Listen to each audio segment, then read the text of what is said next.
কাদের সাহেব প্রায় বলে যে বিএনপির কোন নেতৃত্ব নাই, সরকার বিরোধী কোন নেতৃত্ব নাই,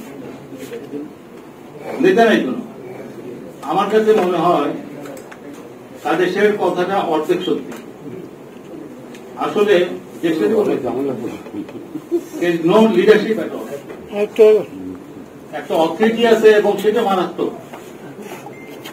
আইন কানুন রাষ্ট্রীয় প্রশাসন সেটাকে ব্যবহার করে সেই অথরিটি কার্যকরী, এবং যখন দেখা যায় ওই অথরিটি ওই ঘটনার পেছনে আছে তখন তার উপরে কোনো কথা নেই।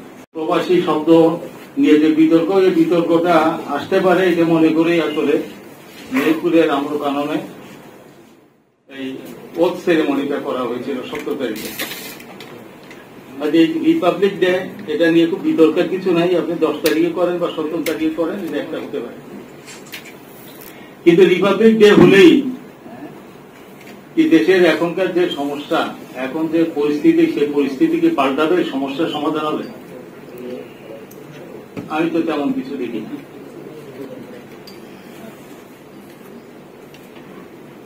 তবে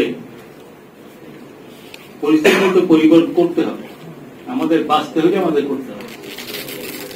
এবং এখনকার পরিস্থিতিটা আমার কাছে মনে হয় যে এতটা খারাপ, আমরা যখন এই 72-এ জাতক গঠন করলাম এবং তার পরবর্তী পর্যায়ে গভর্নমেন্টের সঙ্গে মুখোমুখি হলাম, একটা পর্যায়ে 73 শেষের দিক থেকে এসে 74-এ রক্ষী বাহিনী যখন অ্যাক্টিভ হলো, এর আগে ধরেন প্রাইভেট বাহিনী আছে, লাল বাহিনী আছে, এগুলো তো সব ইতিহাস আপনারা জানেন, আমি এটা বিস্তারিত করতে চাই না।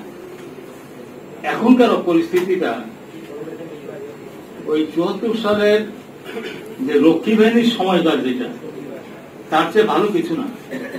শুধু তখন ওই লাল বাহিনী, স্বেচ্ছাসেবক বাহিনী, নানান বাহিনী, রক্ষী বাহিনী, তারা সশস্ত্রভাবে হামলা করত। এখন রাষ্ট্রীয় বিভিন্ন প্রতিষ্ঠানে বিভিন্ন রাজনৈতিক দলের উপরে হামলাটা করা হয় এবং আইন কানুন দিতে হয়, আমর অর্গানাইজ বলতে হয়। এখন এরকম একটা অবস্থা,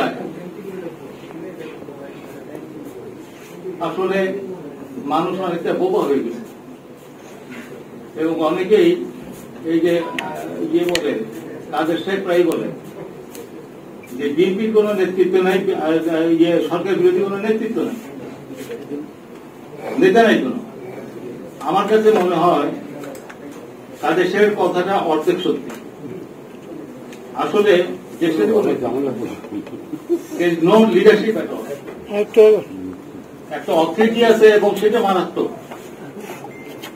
আইন কানুন রাষ্ট্রীয় প্রশাসন সেটাকে ব্যবহার করে সেই অথরিটি কার্যকরী, এবং যখন দেখা যায় ওই অথরিটি ওই ঘটনার পেছনে আছে তখন তার উপরে কোনো কথা নাই।